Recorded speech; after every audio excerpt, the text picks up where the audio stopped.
আমাদের পৃথিবী রহস্যে ভরা এক পৃথিবী, যার মধ্য থেকে কিছু রহস্য আপনি জানেন, কিন্তু আজ আমরা এমন রহস্য সম্পর্কে বলতে যাচ্ছি হয়তো আপনি সে রহস্য সম্পর্কে আগে কোথাও শোনেননি। 1 নম্বরে রয়েছে গাছের ভিতরে ঢুকে যাওয়া সাইকেল। ওয়াশিংটনের ভাসন আইল্যান্ডে রয়েছে এক বিচিত্র গাছ, যার মধ্যে এক মরিচা পড়া পুরনো সাইকেল ভিতরে ঢুকানো অবস্থায় আছে। শুধু সামনের এবং পেছনের টায়ার দেখা যায় সাইকেলটির।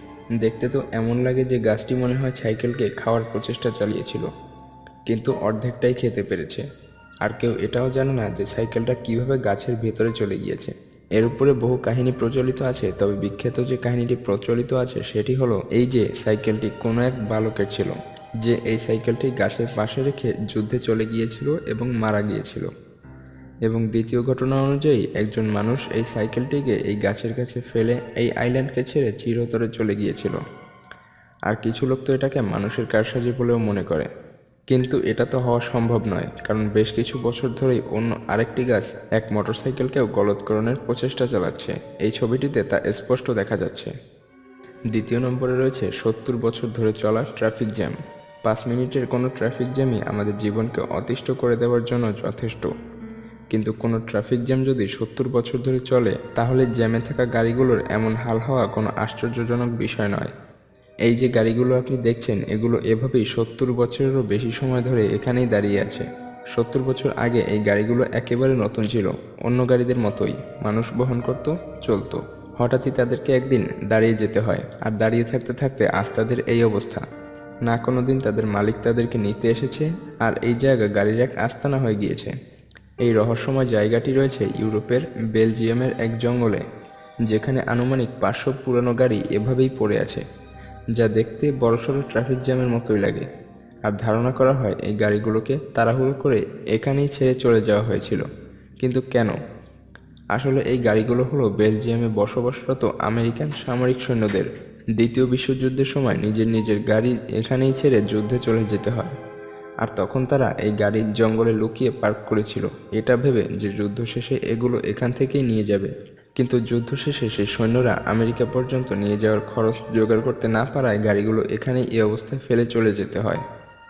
3 নম্বরে রয়েছে পর্তুগালে হওয়া অ্যাঞ্জেল হেয়ার রেইন, অর্থাৎ পরীদের চুলের বৃষ্টি। 1995 সালে পর্তুগালে দুপুরের পরে সাদা রঙের রেশমি তুলার মতো এক আজব জিনিস আকাশ থেকে পড়তে থাকে। মানুষ ঘর থেকে বাহির হয়ে এই বিচিত্র ঘটনাটি দেখা শুরু করে, আর এই ঘটনাকে তারা নাম দেয় অ্যাঞ্জেল হেয়ার রেইন। নিচে পড়ার পর দেখা যায় এগুলো অনেকটা মাকড়সার জালের মতো। আর সবথেকে বিস্ময়কর তথ্য হলো যে এটার উপরে আলট্রাভায়োলেট লাইট পড়লে এটা জীবিত হয়ে যায়। তখন মানুষ একে এলিয়েনের সাথে সম্পর্কিত বলে ধারণা করেছিল, আর কিছু বিজ্ঞানী এটা বলেছিল যে এটা আমাদেরই পৃথিবীর জীব, যা বায়ুমণ্ডলের উপরের স্তরে বসবাস করে, মাটি আর আকাশের মাঝখানে বাতাসের মধ্যে ভেসে থাকে। তারপরে পৃথিবীর আলাদা আলাদা জায়গায়ও এই একই ঘটনা ঘটে, যেমন ফিনল্যান্ড এবং কানাডা। কিন্তু এই আজব জিনিসগুলোর স্যাম্পল বিশ্লেষণ করার আগেই কেমন যেন গায়েব হয়ে গিয়েছিল। 4 নম্বরে রয়েছে 1955 সালে গায়েব হয়ে যাওয়া এক বিমান, যা 37 বছর পরে ল্যান্ড করে। 1995 সালে ফ্লাইট 914 57 জন প্যাসেঞ্জার নিয়ে উড়ে গিয়েছে নিউ ইয়র্ক থেকে মায়ামির উদ্দেশ্যে, কিন্তু এই বিমান আর কখনো মায়ামি পৌঁছায়নি।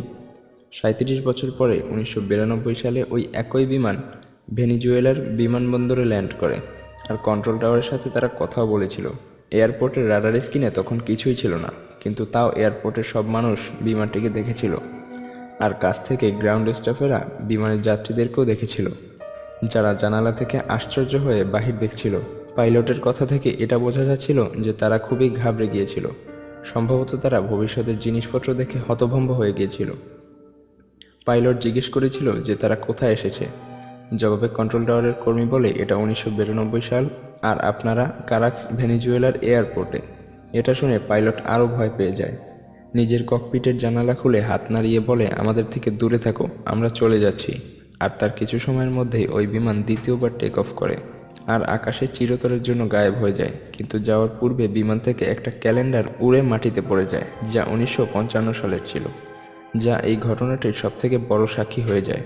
আর সেই সাথে কন্ট্রোল টাওয়ারের সাথে হওয়া সেই কথাবার্তারও রেকর্ডিং সেখানে ছিল, আর সেখানে উপস্থিত সকল মানুষ এই ঘটনাটির সাক্ষী হয়ে যায়। 5 নম্বরে রয়েছে গরিলার হাতওয়ালা বিচিত্র প্রাণী। মুভিতে দেখানো কাল্পনিক প্রাণীগুলো কিছু এই পৃথিবীতেও থাকতে পারে। এই কথা কেউই অস্বীকার করতে পারবে না, কারণ পৃথিবীতে যে কত ধরনের প্রাণী রয়েছে তা ধারণা করাও সম্ভব নয়।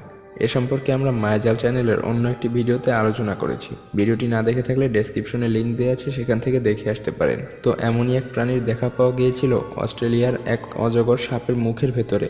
কুইন্সল্যান্ডের অস্ট্রেলিয়াতে একজন ব্যক্তি নিজের গ্রামের বাড়ির ঘরের পাশ থেকে এটাকে দেখতে পায়।